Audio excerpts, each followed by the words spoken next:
Still shaking, Grandpa? Can't even sign your own name? The words cracked through the crowded Department of Motor Vehicles waiting room like the snap of a dry branch. Conversation stalled. A woman in the corner stopped mid-sentence, eyes shifting toward the source. Henry Cole sat at the worn wooden counter, his silver hair catching the flicker of the overhead lights. The renewal form in front of him trembled with every faint quiver of his hands. The pen's tip tapped once, twice against the paper, leaving tiny black freckles beside the signature line. The young man, leaning in close, wore a red bandana knotted tight at his temple. His grin was sharp, almost theatrical, his voice pitched to carry. "Maybe you need a picture book instead of a license, huh?" Henry's gaze stayed fixed on the form. His jaw flexed once. A drop of rain clung to the cuff of his jacket, refusing to fall. The air smelled faintly of wet wool and burnt coffee from a machine humming near the corner. A clerk looked up briefly, then dropped her eyes, fingers tapping on her keyboard. The murmur of the crowd returned in uneven ripples, as if everyone was pretending not to have heard. Somewhere beyond the doorway, heavy boots began to echo down the hallway. Slow, deliberate steps, drawing closer with each measured strike against the tile. If you believe every veteran deserves respect, subscribe, because every view helps this message reach those who need it most. Earlier that morning, before the rain began its slow drumming against the streets, Henry Cole's apartment sat in the gentle hush of dawn. The first light crept across his modest kitchen, revealing clean counters, the neat row of mugs above the sink, and a small table set with precision. One cup, one saucer, a folded napkin. On the chair beside his was a cushion, worn at the edges, where his dog Daisy often sat to watch him prepare breakfast. The kettle hissed softly on the stove, steam curling in the dim air. Henry reached for a mug, not just any, but the one with the faint hairline crack near the handle. It had belonged to his wife, Margaret. He turned it slowly in his hands, tracing the rim with a thumb before setting it under the stream of dark tea. The tremor in his hand made the liquid shiver, but he didn't spill a drop. Daisy's nails clicked lightly against the tile as she waited, tail thumping once when his eyes met hers. He sat at the table, sipping carefully. Across from him, the empty chair felt heavier on certain mornings, but today he simply stared at the small potted fern by the window. Outside, the city was still gray, still undecided whether the day would be warm or cold. When it was time to leave, Henry put on his coat, the same olive one he had worn for years, frayed slightly at the cuffs, smelling faintly of cedar from the closet. He locked the door and paused in the hallway, adjusting the brim of his cap before stepping out. On the street, his first test of patience came quickly. Mrs. Ellison, the woman from the second floor, was bent over her grocery bags, fumbling for her keys. Henry offered a hand. "Let me help you carry those up." She didn't even glance at him. "You're too old for that, Hank. Don't strain yourself." The dismissal was quick, thoughtless, but it landed in him like a small pebble dropped in still water. At the post office, the clerk wore the expression of someone perpetually behind schedule. Henry reached into his coat for his wallet, feeling the smooth leather, searching for the right card. The clerk's sigh was sharp enough to be heard over the shuffle of customers behind him. He said nothing, just nodded when the envelope was stamped and stepped aside. The bus ride into town was no warmer. As the vehicle approached his stop, he pressed the cord gently. Too gently, perhaps. The driver's eyes stayed fixed ahead, and they rolled past. Henry watched the shelter fade into the rain-speckled glass, waited for the next stop, then walked the extra blocks in silence. The cold seeped through his shoes. By the time he reached the Department of Motor Vehicles, his coat was damp at the shoulders. The lobby's heat hit him in a wave, carrying with it the scent of paper, ink, and coffee that had been on the burner too long. He removed his cap, shook off a few droplets, and stepped to the counter to collect his renewal form. In line, he noticed the man in the red bandana leaning against the wall, scanning the room with restless eyes. Henry thought little of it, just focused on the form in his hand, the pen clipped neatly at the corner. He found a seat near the counter and began to fill it out, his handwriting deliberate, each letter formed with care. It was in that quiet focus that the first shadow fell over him. Sharp, close, and uninvited. The shadow stretching across Henry's paperwork did not move. It was a still, deliberate obstruction, its presence more felt than seen at first. Henry lifted his eyes just enough to take in the figure beside him, the young man with the red bandana. The fabric was frayed at the edges, a dark sweat mark along the knot, as though it had been worn far too long without care. His jaw carried the impatience of someone who had never learned to wait his turn, and his grin was not the friendly kind. "Still shaking, Grandpa? Can't even sign your own name?" His voice was pitched to Carrie, cutting clean through the shuffle and murmur of the room. The nearest conversations died instantly. Henry lowered his gaze back to the form, pressing the pen to paper. The nib scratched faintly, the ink pooling in the loop of an H before his hand tremored again, forcing him to pause. The sound was minuscule, but in the silence that followed, it might as well have been a bell. The young man leaned closer, his breath carrying the faint tang of cheap coffee and cigarettes. "Maybe they should just take your license away. Probably safer for everyone." A woman across the room shifted her purse higher on her shoulder, her eyes darting away. A man in a ball cap looked up briefly, then returned to tapping at his phone. The clerk behind the counter kept her gaze fixed on the computer screen, fingers clattering against the keyboard with forced concentration. Henry spoke at last, his voice even, carrying none of the sharpness it might have held in younger days. "Just here to renew my license, son." The words were neither apology nor challenge, simply fact. But the young man's smirk deepened, as though Henry's calm only made the game more entertaining. He straightened slightly, raising his voice another notch. "You hear that? Just here to waste everybody's time." The crowd began to shift, the tension seeping into their posture. A mother drew her child closer, her hand resting on the little girl's shoulder. Somewhere in the back, a man muttered something too low to catch, but the cadence was one of disapproval. From the row of chairs along the wall, an elderly woman cleared her throat. "Leave him be." The bandana turned toward her, smirk gone sharp. "What is it to you? Sentimental with Gramps?"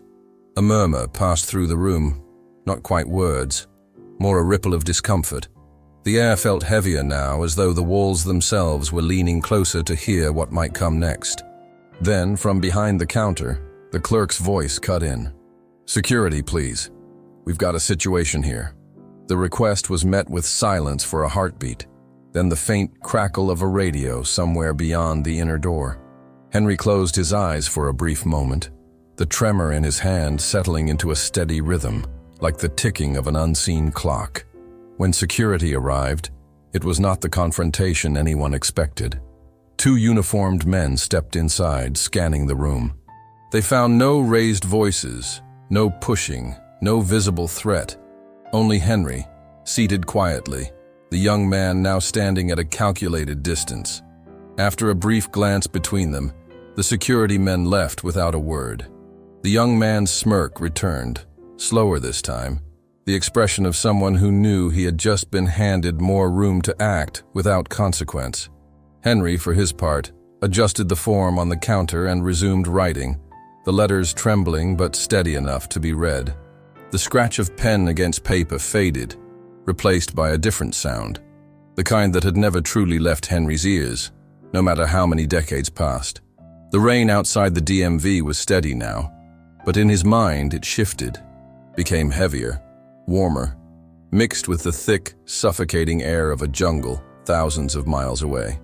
It had been late in the monsoon season. The canopy overhead was a restless ocean of green, swaying in a wind that never seemed to cool the skin. Henry was young then, 21, his face lean, eyes always scanning. His uniform clung to him, soaked through with sweat and humidity.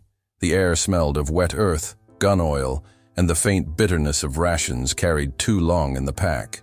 He and his squad moved single file along a narrow trail, boots sinking into the soft mud with each step. There was laughter, low and quick, passed between men who had spent too many days without any. These were not just fellow soldiers.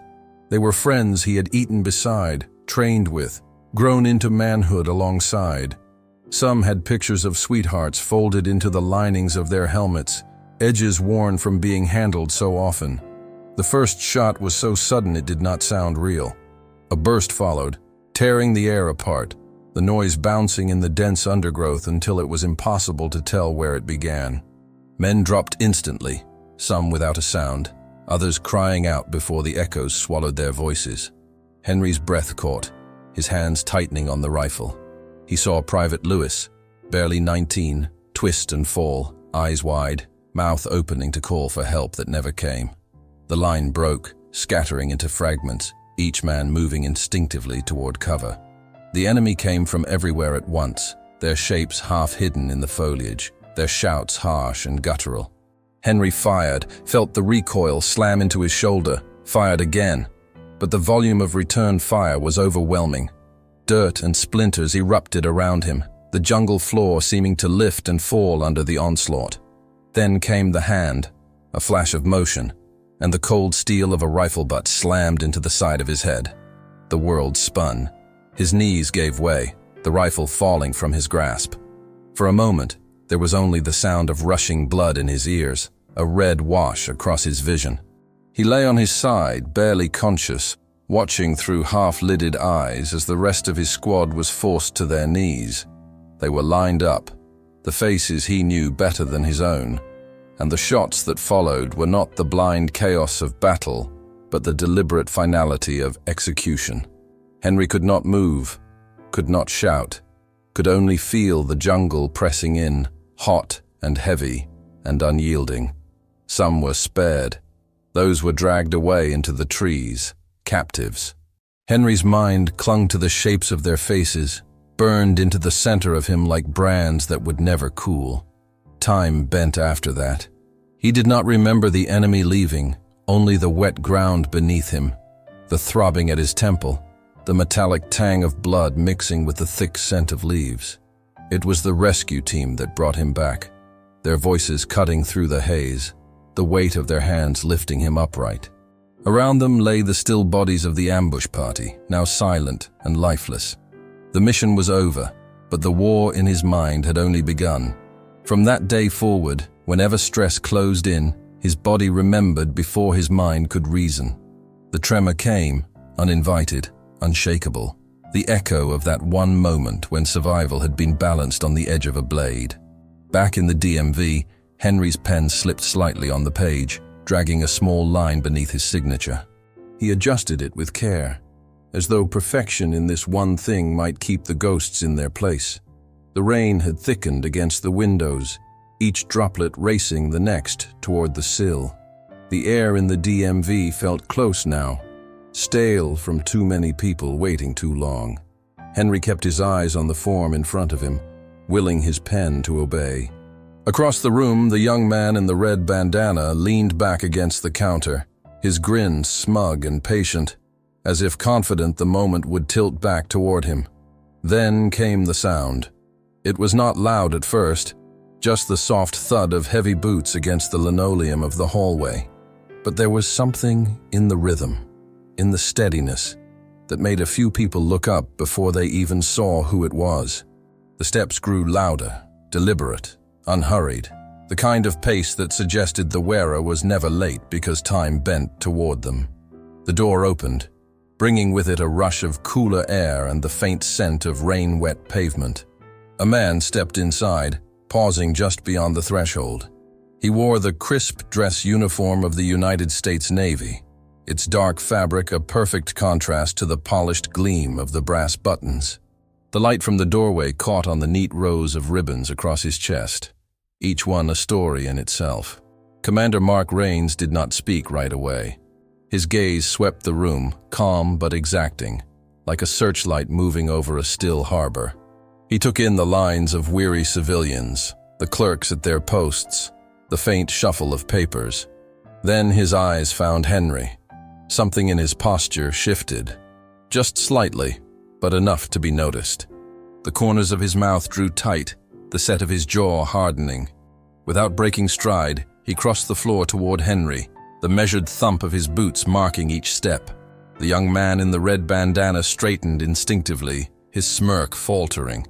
He glanced between Henry and Rains, as though trying to place the officer's interest. Rains stopped directly in front of Henry's table. For a heartbeat, the only sound was the low hum of the vending machine in the corner. Then, with a precision born of long service, the commander raised his hand in a sharp, unmistakable salute. The room seemed to hold its breath. Conversations halted, pens stilled mid-signature. Even the clerk behind the counter froze with her fingers suspended over the keyboard. Henry looked up slowly, his brow furrowing at first in surprise, then softening as recognition set in. Commander Rains lowered his hand, his voice carrying without effort. "This man is Henry Cole. He saved lives in a place most of you will never have to imagine. My uncle was there that day, and he never came home. Henry did. And every tremor in his hand is the price of that survival." A ripple passed through the crowd.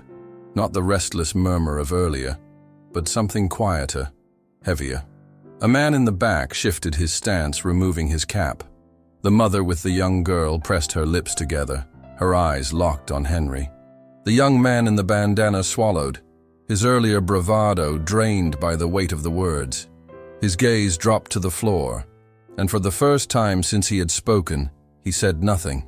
Rains stepped slightly to one side, giving Henry the space to be seen. And for a long moment the two men stood there in shared silence, one carrying the scars, the other carrying the memory of the loss. For a moment, the only movement in the room was the slow rise and fall of Henry's chest. He had not asked for this attention, yet now the gaze of every soul in the Department of Motor Vehicles rested on him. The sound of the rain against the windows softened in perception, as if the world outside had receded, leaving only the stillness within. Commander Rains remained at his side, the kind of presence that did not need to speak twice to be understood. His uniform seemed almost too crisp for the dull fluorescent light, but the ribbons across his chest gleamed with quiet authority. Henry's hand, still holding the pen, rested lightly on the renewal form. The tremor was there, small, rhythmic, and in that tremor lay the memory of decades, the weight of moments survived when survival seemed impossible. He looked at Rains, a flicker of understanding passing between them that needed no words. It was the man in the back who moved first. Slowly, with the gravity of someone recognizing a truth too often ignored, he stood and removed his cap. His eyes never left Henry's face. A second man followed, and then a third, each standing in silent acknowledgement. From the side of the room, a woman rose, her posture straightening as she placed her right hand over her heart. The gesture spread, carried on the air like the quiet start of a hymn. People rose from their chairs, some lifting their hands in salute, others bowing their heads. The mother with the little girl leaned down, whispering something. The child looked at Henry with wide, solemn eyes, then gave a small, tentative salute of her own. The young man in the red bandana shifted his weight, his earlier smirk gone entirely. His jaw worked as though there were words he could not form. Finally, his eyes met Henry's, and for the first time, there was no mockery there, only the raw edge of shame. Henry reached up slowly, the motion deliberate. He adjusted his cap with care, then lifted his hand in return. The salute was not fast, nor was it perfectly steady, but it was precise in meaning. His gaze swept the room, not searching for anyone in particular, but meeting the collective presence that had risen around him. The silence was profound. Even the steady patter of rain seemed to grow gentler, as though respecting the moment. When Henry lowered his hand, there was no applause, no outburst. Just the kind of stillness that leaves an impression deeper than any noise could make. The kind that lingers long after the moment has passed. The spell of the moment did not break all at once. It ebbed, quietly, like the tide retreating from a shore, leaving behind a stillness that seemed to cling to the air. People began to sit again, though some did so slowly, as if reluctant to let the weight of what had just happened slip away too quickly. The young man in the red bandana stood rooted in place, his hands buried deep in his pockets. His shoulders had dropped, the false bravado leached from them. He shifted once, then twice, his gaze locked on the scuffed floor tiles. When he finally spoke, his voice was lower than before, rougher at the edges. I shouldn't have said that. The words hung there, neither eloquent nor prepared, but they were unvarnished in their sincerity. Henry simply looked at him, not with triumph, but with the quiet composure of someone who had learned long ago that respect, when it came, was worth more than victory. He gave a small nod, nothing more. Without another word, the young man turned and walked toward the door. The sound of it closing behind him was final in its own way. In the weeks that followed, he was not seen again in the neighborhood. Whispers in the local coffee shop spoke of him moving to another town, though no one seemed to know for certain. In the days after, the story of what had happened in that small DMV room began to spread. Someone had taken a photograph. Henry standing beside Commander Rains, both of them saluting, and it found its way to a local reporter. The article that followed was measured, respectful, recounting not just the events of that morning, but a portion of Henry's service. It did not embellish. It did not need to. The photograph appeared in the Thursday edition, tucked above the fold. Beside it, the headline read, "Local Veteran Honored After Public Act of Respect." At the Department of Motor Vehicles, the story prompted quiet but real change. The branch manager sent a memo to all staff, announcing a new veteran sensitivity training to be completed within the month. It was not just a checklist module.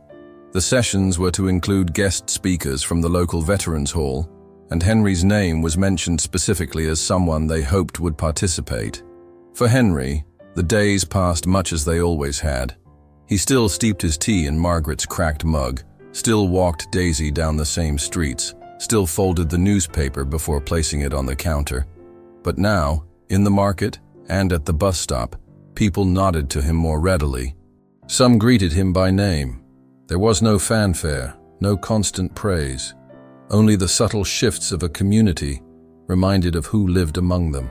And in the quiet moments, Henry carried the knowledge that what had happened that day was not just about him. It was a reminder, for those who had served, for those who had not, of the cost borne quietly in the lives of men and women who carried the weight of their service long after the uniform was folded away. That evening, the rain had slowed to a fine mist, blurring the streetlights into soft halos. Henry walked the familiar route toward the Veterans Association Hall, Daisy trotting at his side. The sidewalks glistened under the glow, each step carrying the faint splash of water gathering in the seams between the slabs of concrete. The hall stood at the corner, its brick walls darkened by years of weather, the flag outside stirring faintly in the night breeze.